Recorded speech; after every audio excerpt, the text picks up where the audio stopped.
Well, good morning, and thank you for coming out for the Catholic Art Guild. I'm Judd Gibbons, Vice President of the Catholic Art Guild. I'm here on behalf of Kathleen Carr, the President of the Catholic Art Guild, who unfortunately was unable to attend, but we both want to welcome you to our ongoing Catholic Art Guild speaker series as we present today Mark Nowakowski, composer, professor, and journalist, for his thought-provoking presentation, Quality and Discernment of an Authentic Catholic Aesthetic. Mark Nowakowski is a composer whose work represents a modern merger of bold expressionism, mystical contemplation, Slavic pathos, and American individualism. His work has been commissioned and performed globally by such notables as the Kronos Quartet, the Cleveland Symphony Orchestra, the Monteverdi Cello Octet, the Vasari Quartet, the 5-1 Experimental Orchestra, Three Notched Road, Vox Musica of Sacramento, the Choir of the Shrine of the Basilica of the Immaculate Conception, and the Krakow Brass Quintet. His debut album on Naxos, Blood Forgotten, was praised by Gramophone magazine for its intense emotional worlds, with writing that is once fierce, haunting, and mystical, while evoking dramatic and psychological atmospheres as if Bartok and Shostakovich were looking over Nowakowski's shoulder, but with his own sense of urgency, rhythm, and color. Reviewer David Denton writes that Mark Nowakowski has positioned himself among the cutting-edge composers with this album release. The son of Polish immigrants, Mark's music derives a great deal of his experiential and aesthetic influence from his bicultural experience. Philosophically and spiritually, he is deeply influenced by the long history of Catholic mysticism and is always seeking the transcendent element in his work. In 2011, the Kronos Quartet premiered his String 2, No. 2 Grandfather Songs at the International Festival of Polish Music in Krakow. His writings have been published in Sacred Music Journal and at newmusicbox.org, while his columns on new music and music technology regularly appear in the community's digital news. Mark received his doctorate of musical arts from the University of Maryland, where he also won the biennial Walsum Award for Excellence in Music Composition. He holds a professional studies degree from the Cleveland Institute of Music, where he was assistant director of the CIM New Music Festival and was awarded the Donald Erb Prize in Composition. He holds his master's from the University of Colorado and 2 undergraduate degrees from the Illinois State University, where he graduated with honors in both music theory and arts technology. His main composition teachers include Paul Schoenfield, Daniel Kellogg, Mark Wilson, Margaret Brower, Larry Moss, Stephen Taylor, John Drumheller, and Michael Theodore. He has taught at the University of Maryland, Christendom College, Benedictine University, and DuPage College of Illinois, and currently serves on the faculty of music at Kent State Stark.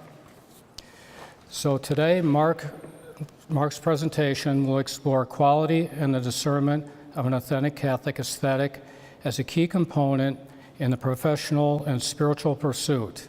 So I'd like to welcome Mr. Mark Nowakowski. Thank you so much.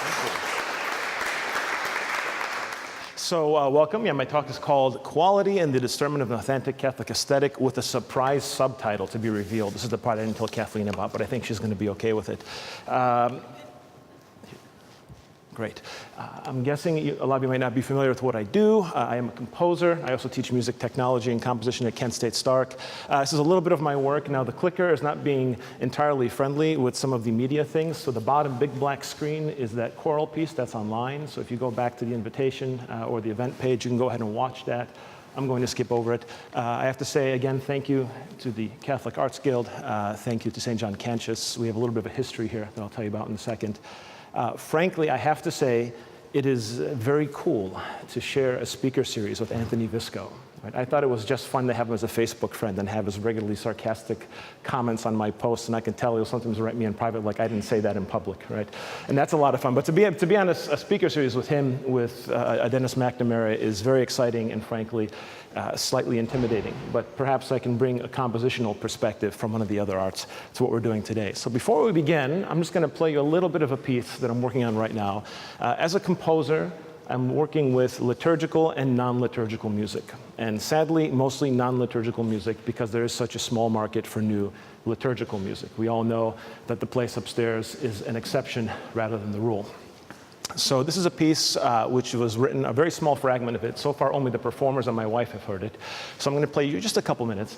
And it was written for a cello duo. And the melodic materials is composed very traditionally, and it's based on an old Polish hymn, Bogu Rodzica, Mother of God, which is kind of an audacious thing to do because of how sacred people consider this hymn to be in the culture. And once the piece was recorded, this duo was recorded, it was recorded in a dry studio, and being that I also work with music technology, I said, well, let's go ahead and take this piece and digitally place it in a digital capture of a German cathedral. So I would have this beautiful live acoustic that I don't have access to every day living in central Ohio. And once that piece sat into that, I can talk about that technology all day, I began to listen to how the duo interacted with the space, much in the way that ancient singers, if you know anything about early music and the birth of harmony and the theories surrounding that, one of the theories is that as the group would sing, they would sing an open fifth or a unison, and all this sound would be bouncing around in the space. It would create a sympathetic harmony, right? An accidental harmony, much like what you might see in Indian classical music. So I said, well, let's explore this and see what the music does in the space, how the overtones interact, and then craft a digital accompaniment to that. So the players actually play live, and this digital component that'll work. And I haven't premiered it yet, actually. So this is part of the working recording that we're getting ready for a second CD. Let's see if it works.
So I'm going to go ahead and skip over the next one in the interest of time. That's a more traditional sacred choral work. It's online. You can see it on my website on the invitation. So I have to start by saying there's always a natural hesitancy to approach a subject like aesthetic discernment. Okay, I picked sort of a disarming quote to begin with, and if you can't read it, it says, "Beauty is in the eye of the beholder, and it may be necessary from time to time to give a stupid or misinformed beholder a black eye." And that's Jim Henson, okay? I try not to do that, but you can see why Anthony Visco likes to comment on my Facebook posts sometimes, right? We share a bit of this same spirit.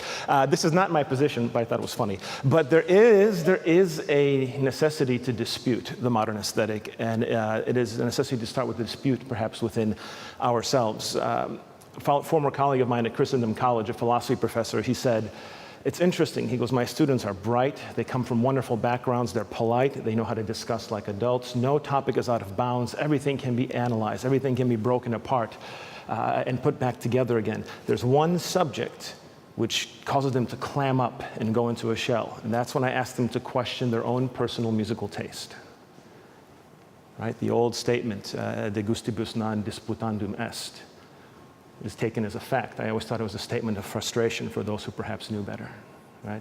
But people don't want to challenge themselves, and in our culture, perhaps nothing is more impolite than to question the taste of another human being. So let's go ahead and be very impolite this morning, perhaps, as nicely as we can be, okay? I've tried doing this in various forms. My first articles I wrote for 1 Peter 5 was a 2-part series called Listening Like a Catholic, The Discernment of Personal Musical Taste.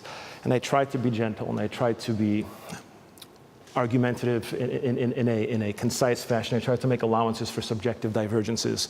And I got a lot of positive feedback about these articles. But I also had to chuckle at some of the off in the corners internet commentary that goes on. And yes, I'm an artist. We do Google ourselves from time to time just to see what's going on out there, right?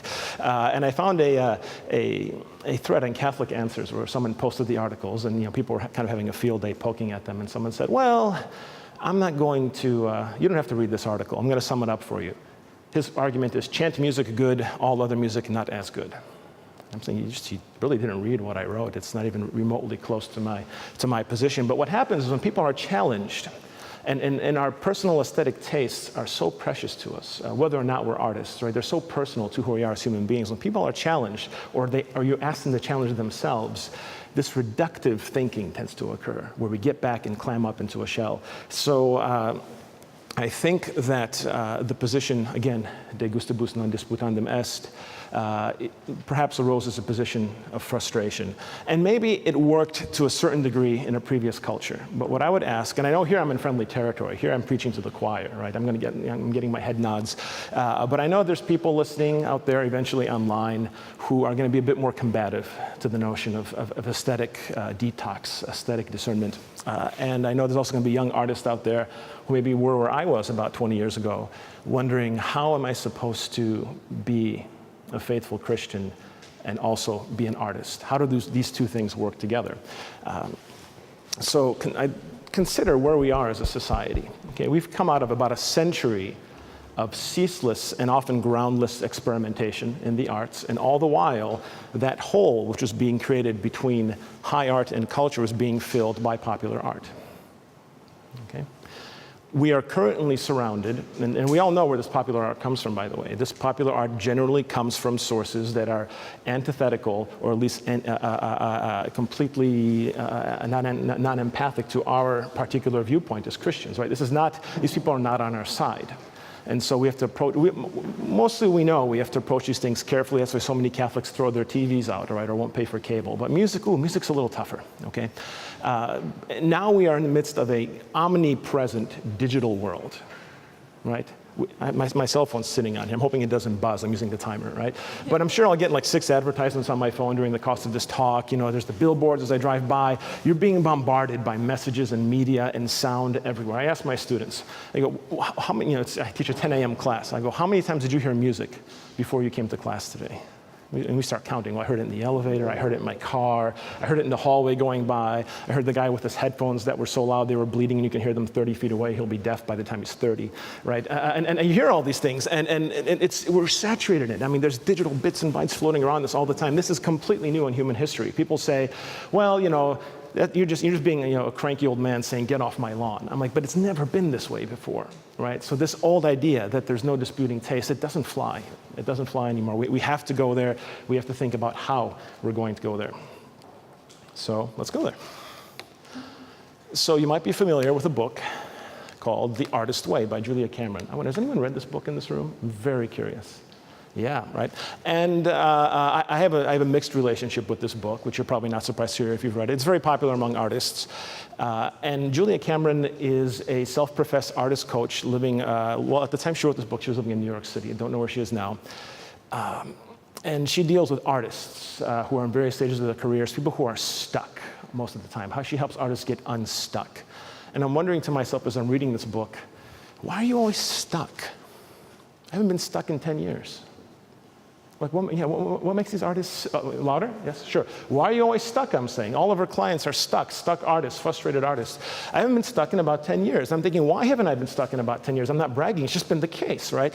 And I'm thinking, well, perhaps they're stuck because they haven't developed their craft well enough, right? No therapist is going to help you if you can't do your art. And a lot of times that's the fault of the academy, not teaching it correctly. Perhaps they're stuck because they're doing a project God does not want them to do, right? Sometimes God will put, I have a brick wall spirituality. If I'm about to do something stupid, God drops the brick wall. It's like a video game. Foop, not going there, right? And I'll hit my head off the wall a few times generally because I can be stupid, but I'm not going there, right? And it helps to realize what you're dealing with. But if you don't realize that's what's happening, you get frustrated, you get stuck. And maybe you're stuck because you're not supposed to be an artist. Or you're not supposed to be an artist full time, right? That's something else that must be discerned. As a church, we need to do a better job of that as well. Discernment professionally. And so the other thing about this book that got me, and there is good advice in this book, her advice about journaling, but there's a lot of selfish advice, a lot of advice about withdrawing, and it leads to things like this. This says, I am an artist, I may not finish work on time because my work depends on my mood. Thank you for understanding. Well, I'm not understanding of this because it doesn't fly, right? Somebody commissions me to write a piece of music and the deadline's a week away and I'm like, I barely started, I just haven't felt it. It doesn't fly. It doesn't fly anywhere, in any field. Or if you're a church architect and that deadline's coming, that app's. I'm not feeling it today, right? And that's the sort of attitude Julia Cameron's book, I think, breeds in certain cases. So it made me think, she's on to something, but she's missing the point. And there's some beautiful parts in the book where she's getting close to talking about beauty and what beauty is. It's like either she's afraid to say it because she's going to alienate part of her reader base, or she doesn't know how to say it, right? So what we really need is quality and the discernment of an authentic Catholic aesthetic, an artist's way for Catholics, right? And I think that's probably part of the reason this group exists as well. But there's things we need to talk about to be able to do this well, all right? So I'm not going to spend a long time talking about how we've gotten so lost, because I know that's a common topic, and that's the kind of thing we talk about when we go out, for beers together. That's the conversation my wife and I have on the way here, right? Which is just lovely. But some general things, okay? A general perspective as I see it coming out of the field of music. So before Romanticism, again, forgive my generalizations, I'm doing this in about 3 minutes. Before Romanticism, a rough idea of beauty as an objective to be sought existed, right? Especially in the Christian world. Beauty was a thing, it was a real thing. You might think it was an aspect of God, you might think it was something defined by nature, but beauty was an objective to be sought. And this was generally agreed upon. From about the era of Brooke to Kant, again a generalization, but beauty is tamed by these philosophers, right? And I should have put tamed in quotes too, because we could have said denigrated as well, and made part of the graspable world. The idea of beauty being an ephemeral thing which floats out there somewhere that we have to point ourselves to, that just didn't cut it in that era of thinking. So after beauty is tamed, those things which exceed our grasp are generally shuffled into the category of the sublime. Well, if it's really awesome and I can't quite wrap my head around it, it's sublime. So everything from my subjective perception of God to a beautiful mountain range becomes sublime. It's great, and we all recognize it's great, and it's so great we can't quite wrap our minds around it, right? But this takes everything and brings it down to a purely material realm. The modernists, of course, were very happy to run with this not long after, and they tamed the sublime into a purely material perspective, and notions of beauty were shown the door, right? Beauty is not there. And then finally, the coup de grace is the critical theorists, starting around the 1940s and 50s or so after the Second World War. Well, the critical theorists then at the end, after all of this deconstruction, they jump in, they go, beauty is a subjective and culturally constructed idea, and you're very, very prejudiced with your beauty, and there's no objectivity to it, whatever, right? And I think if you've not been called a cultural fascist at least once in your career, you're probably doing it wrong, right? And they kind of knocked it all out of the park, and the rest is history, all right? And unfortunately, we haven't had the best home in Mother Church as well, right? The post-conciliar era has not been kind to beauty, to the pursuit of beauty, to the fine arts. In a sense, I try to be forgiving with what happened in the church. If this happened, some of you are older than me, this is a little before my time, but when I go back and I read about what was going on in the church at this time, and in the world in general, I think how heady, how intoxicating the 1950s and 60s must have been. Right? I almost can't blame the church for seeing what was happening in the world, and in their haste to aggiornamento, completely bringing the popular culture in. Right? And blurring the line between sacred and secular, which always existed at the church door, which we as human beings in our soul need. Right? So good things are happening, however. Good things are happening. In the midst of all of this, and it seems pretty bad, but in the midst of all of this, we are being called, I think Christ is calling us, to what the composer John Tavener calls the renewal of that which always abides. And that's one of my sub-themes for this talk, the renewal of that which always abides. And what does it mean? It means that newness is not, as the modernists have told us, it's not culturally constructed, it's not novelty, it's not looking for some new technique or philosophical justification to do your work. Newness is the Ancient of Days. That's where, as artists, we're trying to point ourselves. So things have gotten bad. And I like to say we've had everything thrown at us, including the kitchen sink and one very famous toilet. There it is. And musically, it's been no different. If you go look at the music in the 50s and 60s, when modernism was its high watermark, moving from constructivism to aleatorism, it was a mess. It was a mess. But there's good news. Academic modernism is dying. Like progressivism in the church, it is absolutely dying. It is creating ever fewer heirs. Its people are dying off and retiring. And there's a gap to be filled. And in my field, I know at least, there are many, many young composers who want to write beautiful music. They're aiming in that direction. They're struggling. And the hard thing is to try, especially if you teach at a secular university, to try to guide them to this while not becoming theological with them, right? But we know what beauty is. We know what beauty is. In popular culture, it's declared victory. It no longer even has its crosshairs on our type of culture. We might as well not exist. I had a former teacher once tell me, the tough thing about being a composer in the West today is not that you're marginalized, it's that people don't even know you exist. I wonder if the visual artists or the architects, I think everyone knows what an architect is. We see buildings pop up, okay, architects are still alive. We see art in the galleries, even though some of it's pretty bad. Okay, artists are still alive. But when you say you're a composer, they're like, oh, you're a composer. So what do you really do? Right? It's always a great, or what kind of music do you write? That's always a tough one, right? But the good news is, even with how bad things have gotten in the church, we are now free. And I have to quote Braveheart at least once in a talk. And if you know me from way back, you'll chuckle at this. And why are we free? We're free because the novelty of modernism is done. What else in art, architecture, and music can you possibly do? Every artificial system, every construct that could possibly exist in modern music has been done, right? I often walk past our art galleries at the university and I'm thinking, they're just recycling the 20s, 30s, and 40s over and over and over again. And if architecture gets any more modern, the building's just not gonna stand, right? So novelty is done. And I tell my students, nothing else new is possible. They always bristle. I'm like, what do you mean? You're not making new music. You're not making a darn thing that's new. And isn't that wonderful? Because you can be free. And what is newness, right? The reality of that which always abides. To be able to step back from all of this insanity and look at it and go, take stock of it, and take stock of it also in light of what happened before. And to figure out how, as an artist, am I supposed to function? The pressure to be novel, the pressure to be new is off, right? And anyone who's putting this on you, you just need to get away from them as quickly as possible. So we are free, and there is a way forward. And how do we move forward? So that's the title of the book I'm going to finish one of these decades. The Pursuit of Beauty. My wife sees the copy sitting on my desk. She's pushing me this summer. You better get it done this summer, right? I'm tired of listening to this, right? It's there. She'll confirm that it exists. But this is the way I conceive of it as a composer. I'm pursuing beauty. That's my vocation. That's my job. And what I create will hopefully help others do the same in some spiritual or cathartic manner. First thing we have to accept is that only God is going to untie this Gordian knot that we're living in, right? Only God's doing this. I think it's very common to look at the culture, to look at the church, to look at all these things and go, gosh, what a quixotic task I've taken upon myself. The pursuit of beauty, who am I kidding? Well, sometimes I feel like I'm kidding myself, but that's not my job, to wonder, what's this really going to do?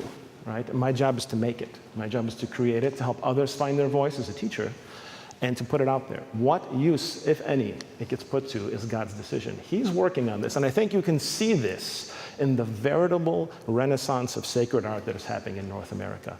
It's strong. I like to tell my friends who are thinking about being patrons, and I hope there's lots of potential patrons, small pocket patrons, big pocket patrons out there who really need you. I like to tell them, there's no lack of good artists at this point. I can introduce you to so many good composers living in North America, right? It's resources that we need, but that's something that God works on. There is an increasingly rare or almost non-existing pursuit of beauty. This is an opportunity. You can flip it on its head and try to be an optimist, and I'm a natural pessimist, so I always struggle to create optimistic scenarios for myself. And I'm thinking, if the culture isn't doing it, then the church can do it again. This used to be part of what the church was. It was a factory of beauty in many senses, right? If people aren't getting this anywhere else except in their local parish or diocese, and I know that this is very rare in the local parish and diocese, but it's an opportunity, right? We can push it in this direction. Then we have an opportunity to show the world an aspect of our faith and an aspect of reality that they're not going to get anywhere else. They're getting the counterfeit everywhere else in the universe. We need, and we have the opportunity to give them the real deal. And we know how many people are converted by beauty upstairs here, right?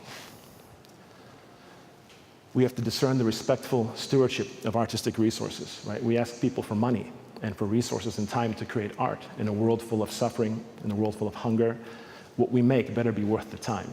We ask those that we love, those that are part of our families around us, to suffer with us as we pursue this, again, seemingly quixotic task. We have to discern and constantly discern the nature of our work and the use of resources. Okay, and so we could start with the basic premise, and it's this.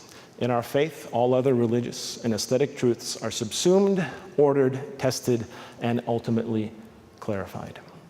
And if we have that confidence in our faith, even on our worst days, when we experience our worst artistic self-doubt, and that's a common theme with artists, right, is self-doubt, we'll be okay. So the classical philosophers had a rather utilitarian and materialistic view of beauty. They had discerned the power of beauty in the world, but they were very much keeping it within the realm of the knowable senses, right? Though it frightened them, right? It frightened Plato so much that in the Republic, he wanted to tame art and have state control of the art because of how powerful he recognized it was. Living about 200 years into the Christian era, Plotinus began to move in a different direction. He said this, "But there are beauties more lofty than these," meaning material beauties, "imperceptible to sense, that the soul without aid of sense perceives and proclaims. To perceive them, we must go higher, leaving sensation behind on its own lower level. It is impossible to talk about bodily beauty if one, like one born blind, has never seen and known bodily beauty. In the same way, it's impossible to talk about the luster of right living and learning and of the like if one has never cared for such things, never beheld the face of justice and temperance and seen it to be beyond the beauty of evening or morning star. Seeing of this sort is done only with the eyes of the soul, and seeing thus one undergoes a joy, a wonder, and a distress more deep than any other, because here one touches the truth. Such emotion all beauty must induce, an astonishment, a delicious wonderment, a longing, a love, a trembling that is all delight. All souls, we can say, feel it, but souls that are apt for love feel it especially. It is the same here as with bodily beauty. All perceive it, not all are stung sharply by it. Only they who we call lovers ever are." So not all are stung sharply by beauty. Only those who we call lovers are. He's almost there, Plotinus. He's almost there. You can almost hear St. Augustine, very shortly after say, only those who we call lovers are? Yes. And only the lover sings. And who is the lover in the definition of the Christian worldview? It is the follower of Christ, right? All things are subsumed, clarified, parsed, and put out there again by the fullness of our faith.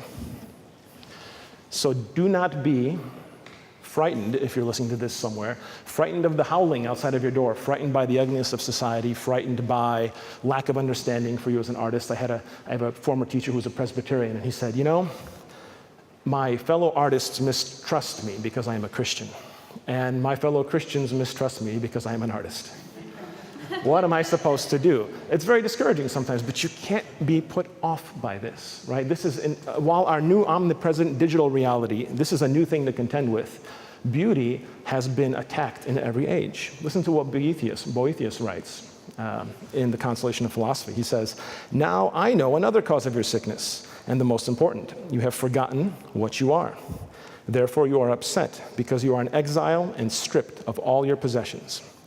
If man has clipped his own wings and forgotten his story, okay, if we can continue, it's precisely our job to help him remember his story, to lead him home. In a time of profound cynicism and anti-intellectualism, the pursuit of beauty becomes an ever more potent means for the salvation of souls. Beauty is the echo of God, the source of the quickening of our awareness of the infinite. We know that the greatest works of art and human creativity are reflective of this. We know that beauty can lead us, as Hildebrand says, in conspectum Dei, before the face of God.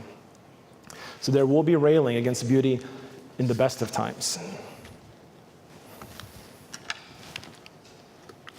And the solution is the incarnational reality, right? The incarnational reality takes all of, for instance, all of what happened in classical beauty. What did Christianity do, right? As soon as Christianity was legalized, what we had subsumed in classical beauty rose up. We subsumed it, we clarified it, we used it for our own purposes. What can be more natural than the churches, chapels, cathedrals that rose up at this time? The composition, advancement, and dissemination of music, right? The advances that happened when the partial truths of the classical era were subsumed and clarified by the incarnational reality. So that's the permanent advantage that we have. And I love when you're thinking about something like this, and then you come across a quote like this. So this is one of the central quotes in the book I've been working on. And this is Pope Benedict XVI, writing when he was still Cardinal Ratzinger in the Ratzinger Report. And he says, and I found this astounding the first time I read it. You know, I think I'm a very strong advocate for the power of the arts. When I read this, I said, wow. Yeah. The only real effective apologia for Christianity comes down to two arguments, namely the saints the church has produced and the art which has grown in her womb.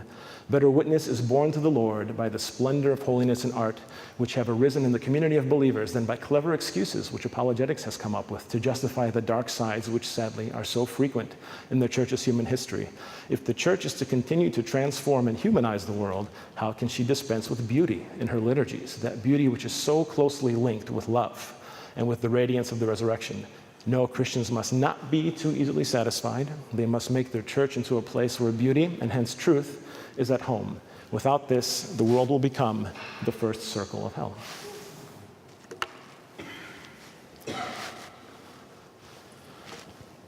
So later on, Pope Benedict said, true knowledge is being struck by the arrow of beauty that wounds man, being touched by reality, by the personal presence of Christ himself. So what he's doing, and he's echoing some of the people I'm going to talk about today that came earlier, who associated beauty with the person of God. And if there's a wound, an arrow of beauty that wounds man, we have to help make some of these arrows. We have to be part of this process. That's our job. We don't know who's going to shoot them, when they're going to shoot them, but we better make our arrows. That's our calling as artists. And if you're patrons and fans, you have a calling to help disseminate, to make this possible, to line up the targets, if you will. Okay? And we all know this, right? I know many people who have been converted by beauty. I was partially converted by beauty. I heard Catholic music, despite 12 years of Catholic schooling. I heard Catholic music in the liturgy for the first time when I came here in about 2001. My good friend, Father Mark Wodelski, he was finishing up seminary at the time, and he was pals with Father Scott Haynes, and he brought us here, and the church was still in a partial state of ruination. And he said, you got to check this place out. You're going to like this, right? And Father Scott, of course, as soon as he said, well, my friend Mark's a composer, he ran me up to the choir loft and played the organ and showed off, right? And we looked at the relics and the beautiful art, and of course, this is a shining thing compared to what it was back then, but it still seemed like home to me. And I came back 2 days later for my first Tridentine Mass and registered for the parish immediately. Right? I had to be a part of this. I knew that this was what was missing in the culture and in the church. And having been stung by this wound of beauty, when I began to convert back to Catholicism towards the end of college, I had many different people pulling at me. I had my Protestant friends dragging me to Bible study. I had my friend Father Mark in the FSSP, really hammering at me, trying to get me to see clearly. But I was very uncomfortable, so deeply uncomfortable, to the point that I thought something was wrong with me for a while. I'm like, I'm too intense, I think, about these things, because I couldn't find a place in the art world. And then I began to attend a local Catholic church at the Newman Center. And I was glad to be home and glad to have confession in the Eucharist. But I'm looking at all the guitar strumming and the felt banners, and I'm like, what is going on? Why did I never even know, after 12 years of Catholic schooling, what Gregorian chant was? 12 years of it. Right? I finally heard it in music history class when an atheist professor played it for me. Polyphony, what's that? Right? I knew guitars and felt banners. And I wonder how many people leave the church without ever knowing what it really is. But having been studying in the arts, somewhere that wound got me. I don't know when it happened, but it got me. And when I found it, when I saw everything click, I said, this is what we have to be pursuing. And I know people who had the wound and for some reason tried to leave, and they couldn't leave because of the wound. It kept dragging them back. It's like a homing beacon to heaven, right? And other people who left, but they couldn't get too far. They're always within arm's length. There's other people who are struck by the wound that have no experience of religion, or perhaps can't bring themselves into an organized religion, can't bring themselves into a Catholic church, perhaps by some deep-seated prejudice, perhaps by some wound that was done to them. For them, listening to a piece by Arvo Pärt in a concert hall might be the deepest experience of God they ever have. Well, that's fair game too, right? I'll let God figure that one out. I just better make that arrow, right? I would love to get to the gates of heaven to be told, and these are the following people that were helped by your work. Now, wouldn't it just be great? And if it's only 3, that's still an incredible victory, okay? So, we have to discern beauty. And there's all sorts of stuff written about beauty, Catholic philosophers, theologians, secular people, but what is beauty, okay? If we begin with theology, because we have to center ourselves in the church. If we don't center our search in the church, we are going to go off the rails and not come back. Okay, the church tells us what beauty is. We just have to pay attention. Years ago, I worked with a group that's now largely defunct called the Foundation for Sacred Arts, and my mentor in the group, James Flood, I was a little bit younger then, really excited, a million ideas a second. And he said, that's great. You've got lots of ideas, Mark, and you're creative, and you do good work, but you need to stop sometimes and forget about your own opinions, forget about your own tastes, and ask yourself, what is the church asking of me? If the church is asking something of me specifically, then that's what I have to do first before I do anything else, right? And that was life-changing, and it changed my perspective as an artist, and it's very true in liturgical art, but it's also very true in non-liturgical art, and we'll talk about that later. So, what theology teaches us about beauty? I've been looking a long time now, and Scripture itself is an embodiment of beauty, but it doesn't say all that much about how to be a good artist, specifically, right? It doesn't say what is beauty and what is not beauty. It is more of an embodiment of beauty. So in reading Scripture, I can not only study it for my spiritual edification, my experiences is there's a balance, there's a form, there's a harmony to Scripture, which, like looking at the most beautiful piece of art, and it is the most beautiful piece of art, enlivens and shapes and forms me in some way. So I'm not going to get a blueprint from Scripture, I'm going to get more of the ephemeral guide. Now, philosophy. I love philosophy. I read lots of philosophy. I don't think philosophy is necessarily the place to get the entirety of your answer. It gives you no more than a starting point. So the ancient philosophers, they had the more enfleshed version of beauty. Now, during Christendom, in the high watermark of the church, and I looked, and there's precious little written about beauty in the philosophers. The scholastics did not write that much about beauty. The Aquinas and his heirs did not write that much about beauty. And I kept scratching my head going, why? This is so important. And it struck me one day. I go, well, it's because they were doing it. Right? Beauty was a part of the culture of the church. They needed as much of a philosophy of aesthetics as they needed a course in ecclesiology. These things were unnecessary at the time. They were just part of the lifeblood of the church. The reason we're asking these questions now is because we're also darn confused because of populism and modernism. And if you're born anytime after 1970, it's quite the red pill experience, right? To wake up and go, my gosh, I feel like I'm wrestling with this Gordian knot every day, trying to figure out how did we get here. That's why I love Roger Scruton's work so much. I think he's so effective in showing us how did we get here. What's going on? Why is everything wrong? But what the modern philosophers, interestingly enough, in the academy. And one of my doctoral candidate professors, one of my supervisors, was a professor of aesthetics, and he pointed me to a lot of stuff. And it was interesting. Lots of modern aesthetics are being written now. It's a rediscovered area of philosophy. But it's all being written from personal perspective and relativism. So they're spinning their tires in the mud. Okay? So the scholastics, they're not going to give it to us because it was all around them. They didn't need to talk about it. It was self-evident, and I think it is in many ways. The moderns are mired in relativism. So we need to go elsewhere. Though it is a challenge to philosophers out there. It is a challenge to begin to talk about beauty in a way which is useful to us right now, couched in the truth. I think my answer was to start with the saints, especially the mystics. I think they're an ideal starting point. And if you read the writings of the mystics, you will begin to see a regular theme emerge about beauty. And I think this is one of those areas of subsuming and clarification that we're talking about. The mystics give it to us. They knew. We all know this quote, right? Late have I loved you, beauty ever ancient, ever new. Late have I loved you. We all know that one, right? And I think of Augustine as a mystic. I know that's a point of contention, right? We can talk about that later.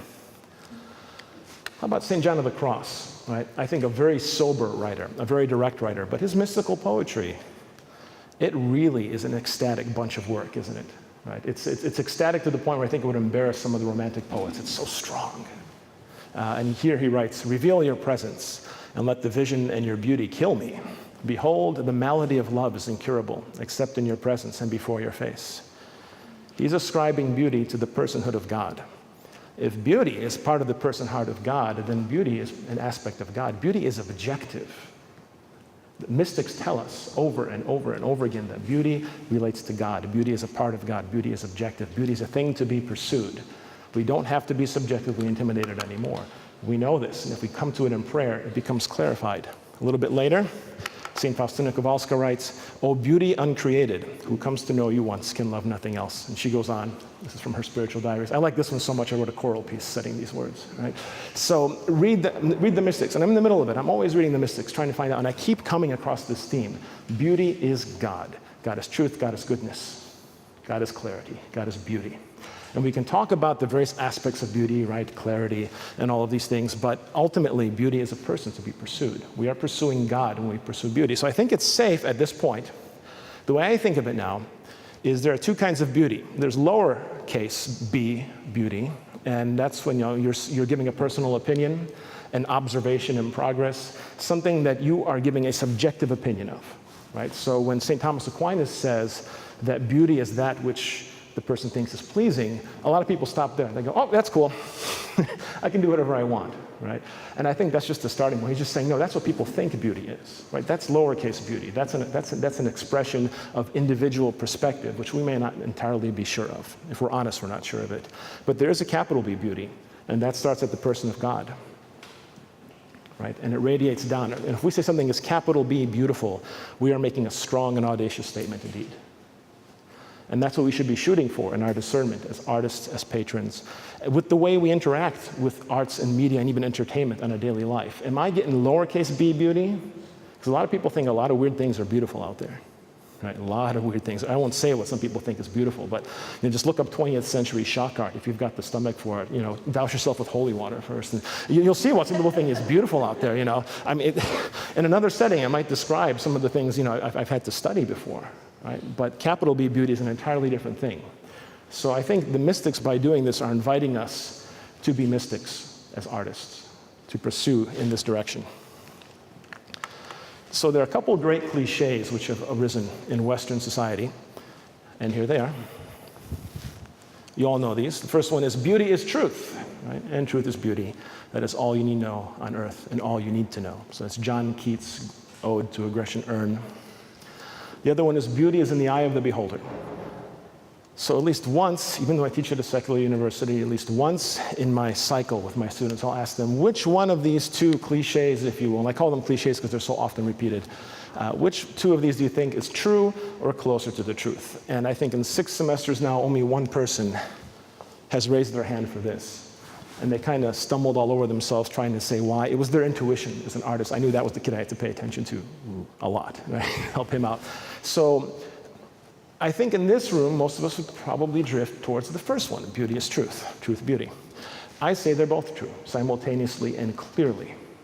What is required is discernment. What is required is discernment.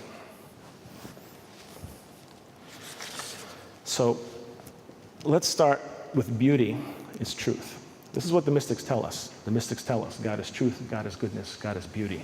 It is something objective that must be sought. It is not an automatic. Okay, so that's taken care of. If we're coming at this as Christians and as Catholics, the mystics are giving us an answer.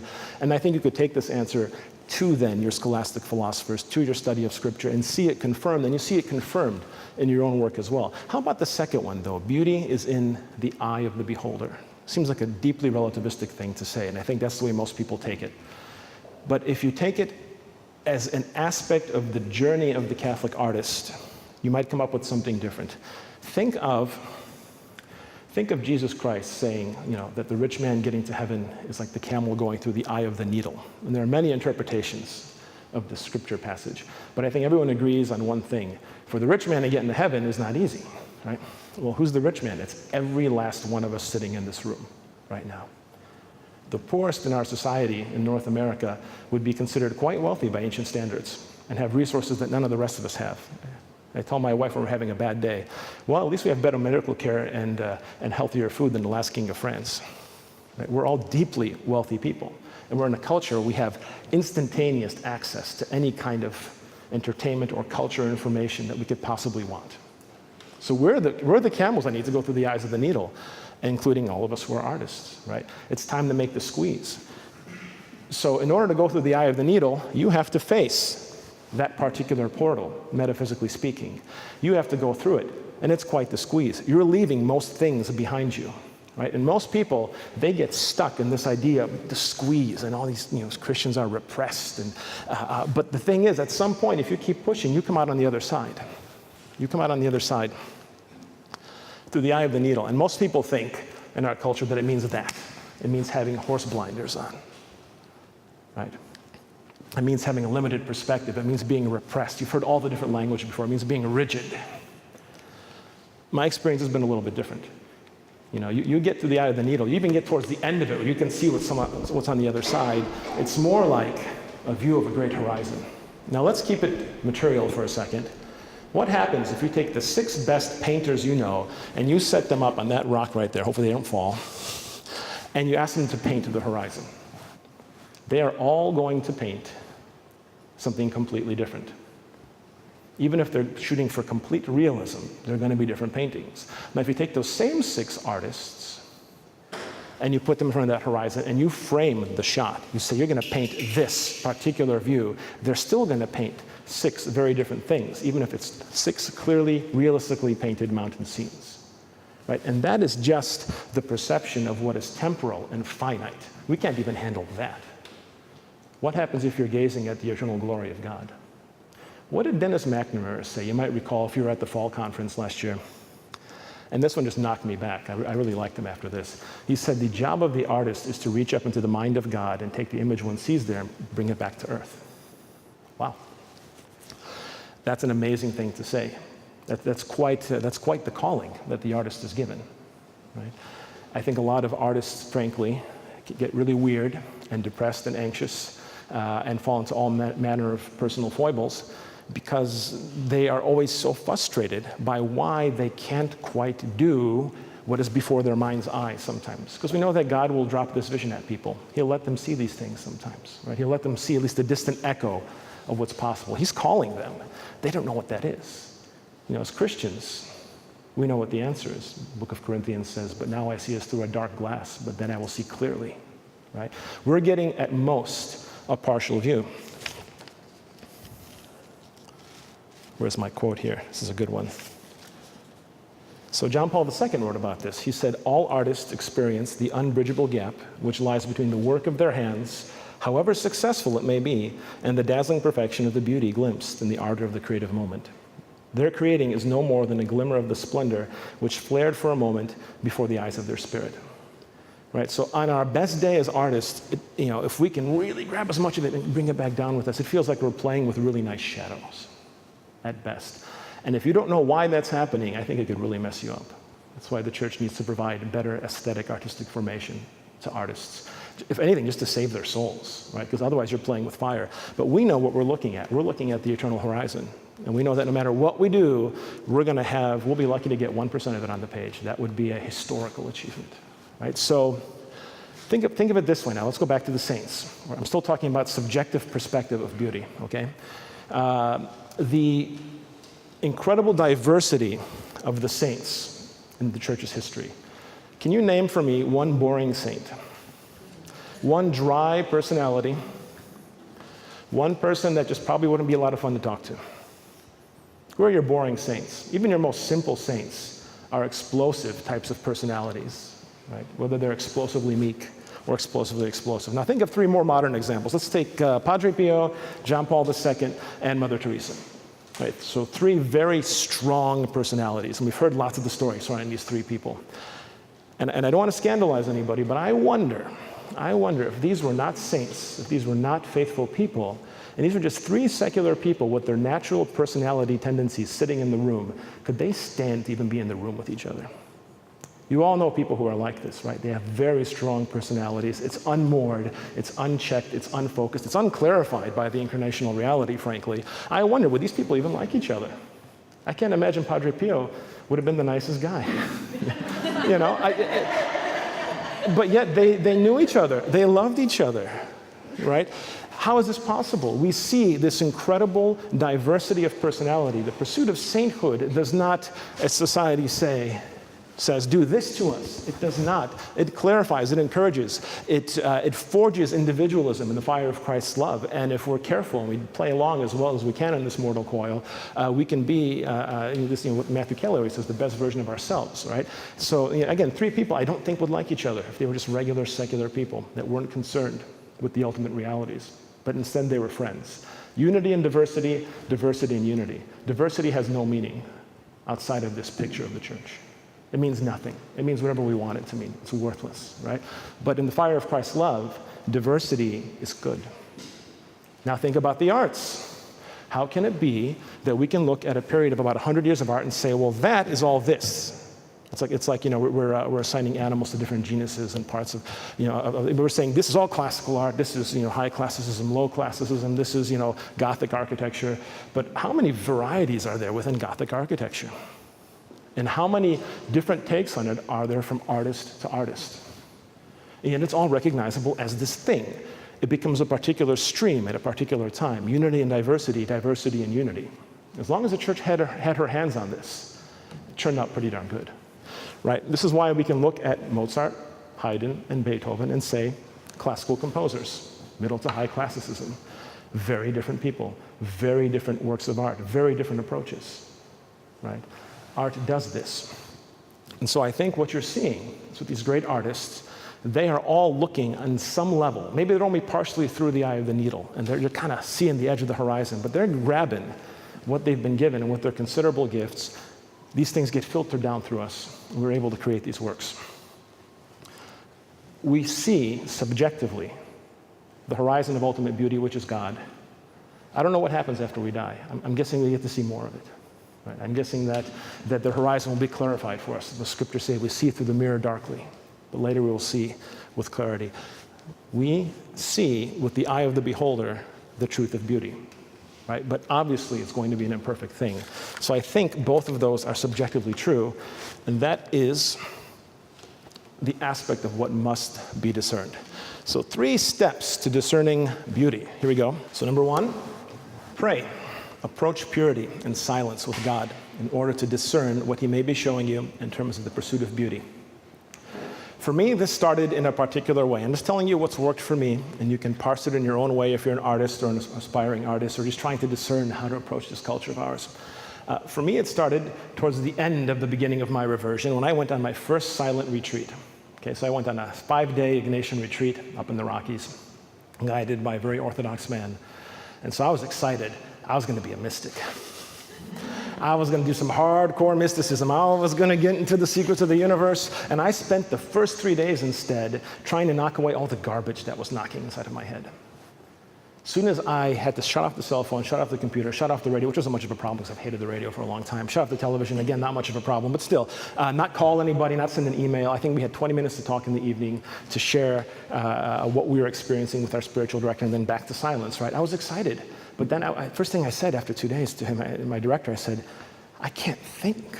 I've got all this crap in my brain. I have pop songs from the 80s and 90s rattling around in there. Songs I hated the first time I heard them. I won't even tell you which ones because you're not going to want to listen to another thing I say, right? But I said, oh my gosh, I'm full of garbage. I'm filled with garbage. And obviously it's not very good spiritually, right? But I'm thinking to myself, what is this doing to me as an artist too? What is this doing to my ability to pursue beauty? And at this point, I was already thinking about, beauty as an objective that I must be coming after, right? So I decided I need a bit of an aesthetic detox. So shortly thereafter, I had a nice little job given to me. I had a 1-semester visiting professorship, my first teaching gig, at the Transatlantic Institute at the Jagiellonian University in Kraków in Poland. And I was living by myself, had very few friends in town, so it was a nice opportunity. I was teaching a little bit of political science along with music, so I had to do some morning current events wrap-ups so I know what was going on in the world, so I knew what to talk to my students about. But I said, here's what I'm going to do. I'm going to try a bit of detox. Because I've met some great Christian artists in our time, and they struck me with something that really made me think. Okay, so my wife and I got to meet Arvo Pärt a few years ago at an ambassadorial reception in DC. I managed to finagle my way in among all of these people. She accidentally offended the... should I tell this story? I won't tell you how my wife offended the ambassador to the Ukraine, but it's pretty neat. He had it coming. But anyway, so here we walk in this ambassadorial reception after a concert of Arvo Pärt's music, the most performed living composer in the world, and everyone's just kind of milling around doing their ambassadorial thing, and Arvo and his wife Nora are standing in the corner by themselves. Thinking, how's this possible? Let's go. We start chatting this guy up, and he was he looked like a wild mystic that had come from the cave, and he was kind of shocked at the activity and the buzz and the lights, and he was just as monastic as you would hope he would be. A couple years before that, one of the great privileges of my life, I somehow talked myself into my favorite composer's home, Henryk Górecki's home up in the mountains. You might be familiar with Górecki, the Symphony of Sorrowful Songs. I still don't know how he did it because he never invited anybody, right? I somehow pulled it off. I think somebody did it for me, frankly speaking. But I'm sitting at this table, and this man was so deeply involved in his faith, number one. Number two, he was so free of the world. He would say these things that would strike most people as absurd, like, why do I need a TV? I can look at the trees outside of my window. He was serious. He'd sit there for 4 hours and look at the trees and go write music. And now, I've got little kids. You can't look at the trees with little kids. But at some point, I want to look at the trees. What made me think these people were so internally free, Arvo Pärt says, you have to protect what's inside of you from the world. And I think he was particularly speaking to artists at this point. So I said, I need to I can't go to a monastery. I haven't discerned a religious vocation. So if I can go to a monastery, I'm set. I can do this, right? How do you do this living in the world? So I started with an aesthetic detox. So I got to Kraków, and I shut everything off. Once again, everything off, no music. Outside of my class prep, I stopped composing for a while, too. I said, why not? And after 2 weeks of silence and religious reading, I added 2 weeks of Gregorian chant. And then 2 weeks after that, I added variations on chant, right? So things like Ambrosian chant.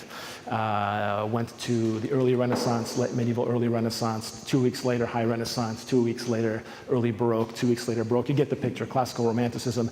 Got to about 1905 or so, and I skipped over the 50 years I was taught to revere in music school, the height of Modernism. I just took a big, joyful leap over that, said, I'll come back to you later.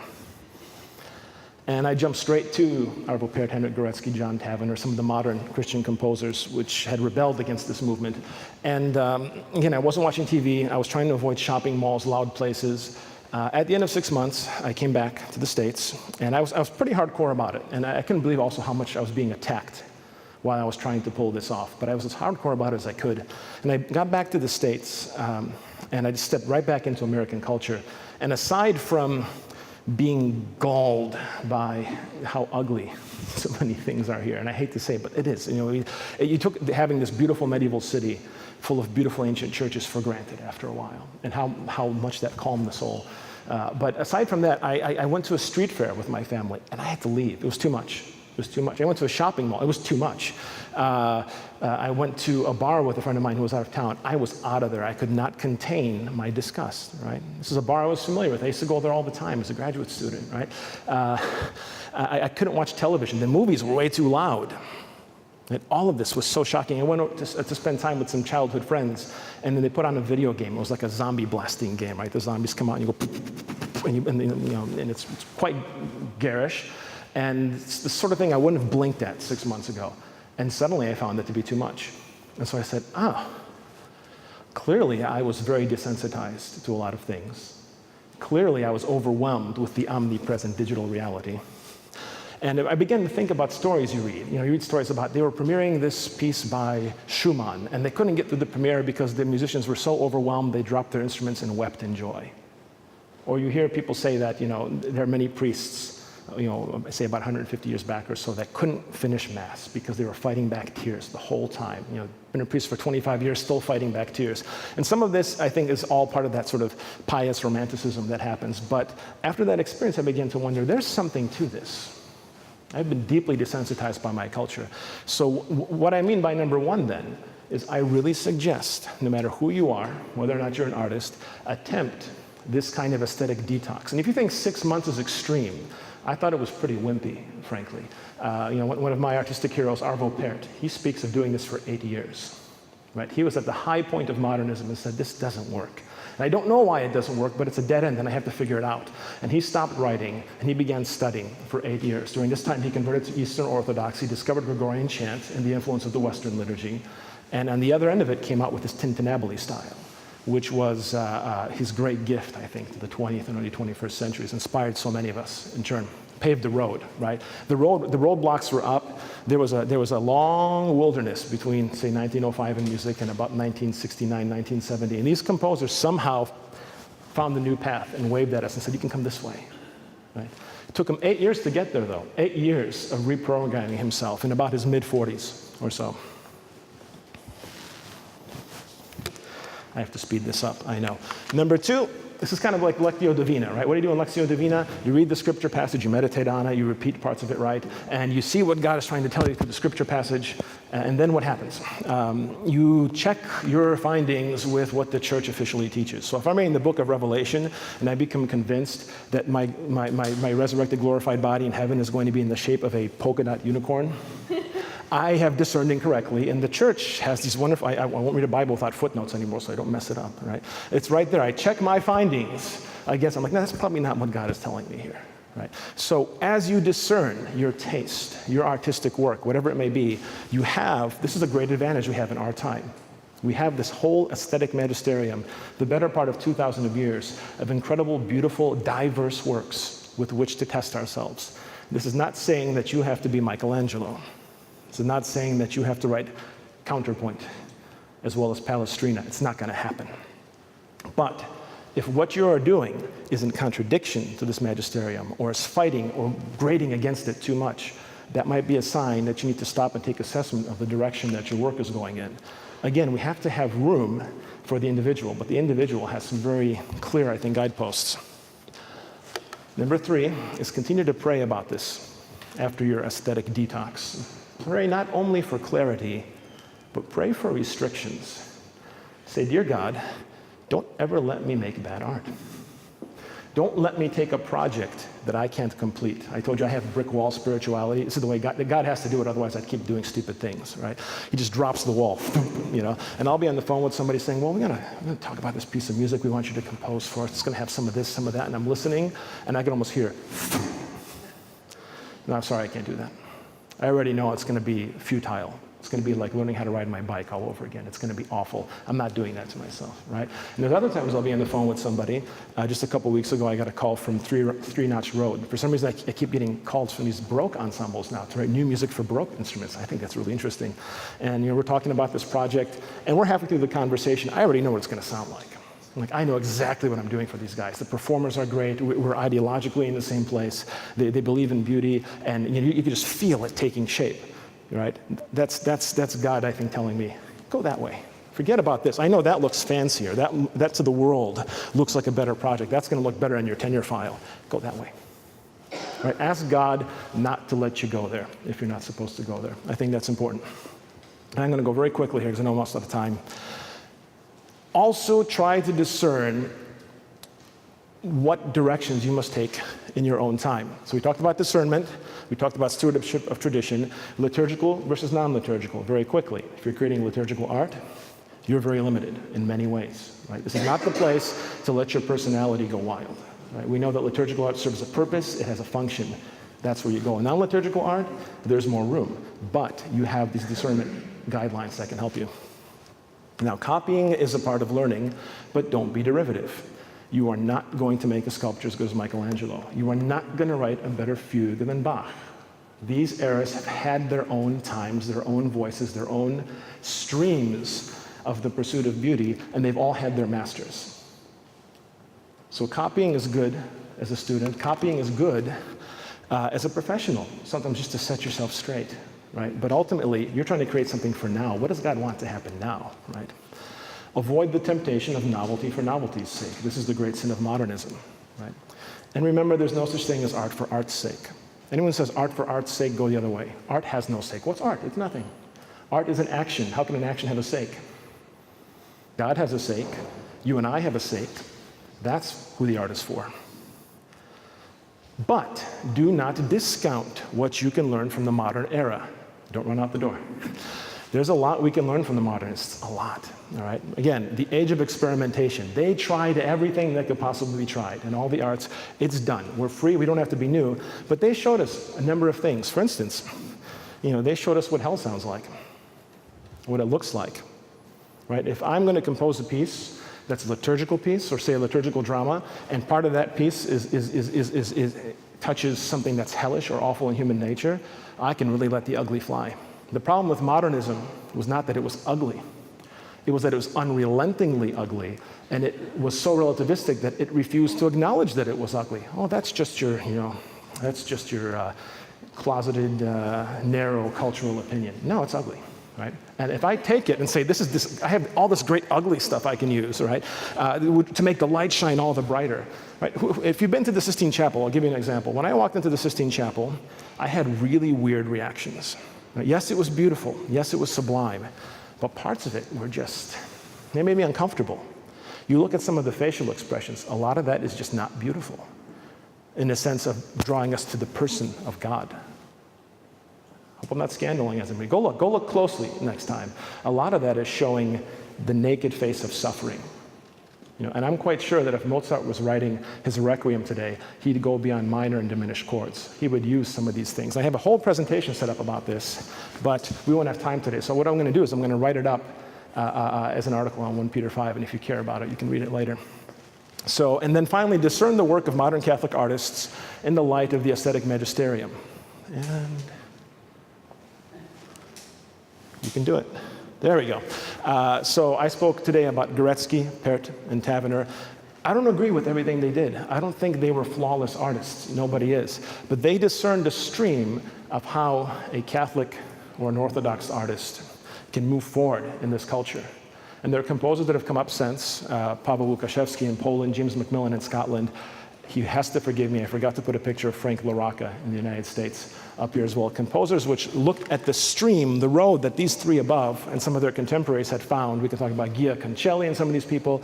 And they said, oh, there is a stream in our time that doesn't involve selling out to populism or modernism.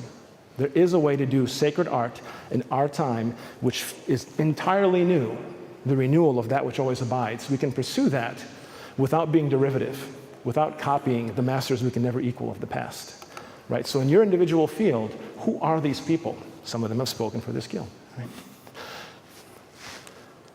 I teach technology, so it wouldn't be fair if I got through it without at least one hiccup. I want to close with a quote from Nadia Boulanger. Nadia Boulanger was one of the great composition teachers of the 20th century.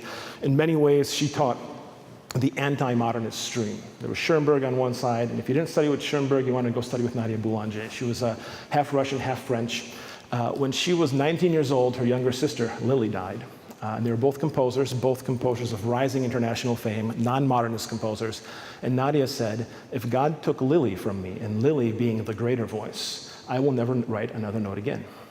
Instead, I will try to help others find their voice. She left the church for a while. I was able to meet the sister who was tasked during World War II. They were fleeing the Nazis, and her mother superior says, you need to bring Nadia back to the church. And she's like, whoa, whoa, whoa. She's already a formidable personality, but she brought her back to the church. She was a daily communicant, never married, in some ways almost like a nun for music. And she said, I have the impression that the more I try to think of the essentials of music, the more they seem to depend on general human values. It's all very well to be a musician, it's all very well to be a genius, but the intrinsic value which constitutes your mind, your heart, your sensibility depends on what you are. You may have to lead a life in which no one understands who you are. Nevertheless, I believe that everything depends on attention. I only see you if I pay attention. I only exist in my own eyes if I pay attention to myself. One always comes back willy-nilly to the great words. Have you or have you not received grace? St. Teresa of Avila, afflicted despite everything with arid prayer, has visions. We say to ourselves, she's mad, it is hysteria. That is very convenient. Was Menuhin hysterical while playing sublimely a sublime movement of a Brahms sonata? No, he received the power to penetrate a thought, which is neither Brahms, nor his, nor mine, a thought floating in the world, above the world, bearing light. That is what we are pursuing with beauty. And this makes me think, at the very end, of St. Hildegard of Bingen, another mystic, who said we are pursuing being like a feather on the breath of God. And I think that if we discern beauty, if we put everything that is dear to us in the chopping block and let God clarify what is good, if we follow the ecstatic magisterium of the church, we may become like feathers on the breath of God, and perhaps craft works which will open new views onto the eternal beauty for ourselves and for those who may follow us in our works. Thank you.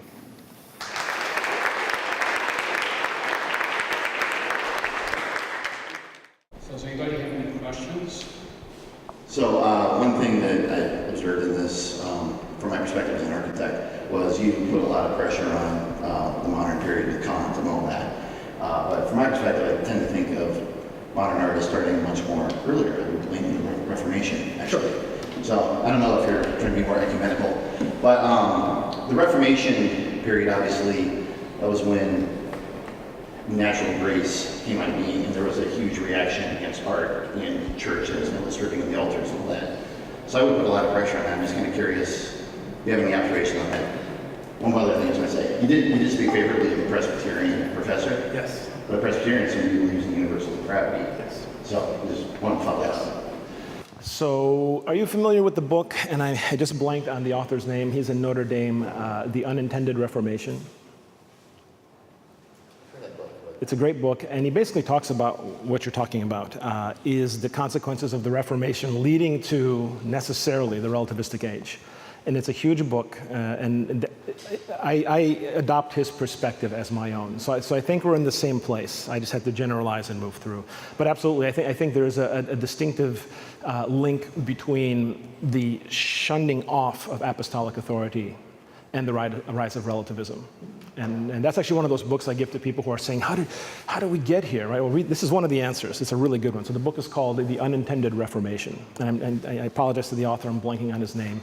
But I think you'll find confirmation for what you're saying in a lot of, he goes as far back actually to Duns Scotus. And he talks about the almost accidental bringing of God's presence into linking it to materiality. And a lot of our misunderstanding about transcendence arises all the way back even into that era, to Duns Scotus, right? So it's an interesting text, but yeah, I agree with you. I have to generalize, move quickly, yes. Your second step on the 3 ways of discerning beauty, you mentioned using the aesthetic magisterium to test the veracity of the conclusions. What was it you were defining the aesthetic magisterium as again? Sure. Great, thank you. What I meant by the aesthetic magisterium, I'm sorry if it wasn't clear, the totality of the diverse works in the church's history, right? From the first works which arose around the time of legalization of Christianity up to, say, the pre-conciliar era at least. After that, there's a debate that takes place, I think, among many of us. But you have this great witness of works. The first century Christian was starting from scratch. He was looking maybe at pagan classicalism and what the pagans had created, which in many cases was really pursuing beauty. It was beautiful work. But how to Christianize it, right? How to bring it into the incarnational reality. One advantage we have, even after all this confusion, is that we have these works to test our perspectives. And I think if we're creating something, we can tell if we are contradicting. I mean, we're trying to, what Aquinas, I believe, said is standing on the shoulders of giants to look farther, right? If I'm trying to be my own giant, I'm probably making a mistake, right? If I'm ignoring the giants, if I'm starting a fight with the giants, I'm probably doing something wrong. So I'm saying in a loose sense that this canon of work compromises part of the magisterium and compromises a guide to how we can approach art in our own time. And we can have a long discussion about how modernism cut that cord and how it tried to create ex nihilo and everything, but that's a whole other talk, right? So I don't know if that answers your question. Yeah, okay. Thanks again to Mark, and thank you for coming out for the Catholic Art Guild. You can go to catholicartguild.org and see some events we have coming up. We've got the Prado Regali stained glass workshop coming up in August, and we have our big event coming up in November. So again, thank you all.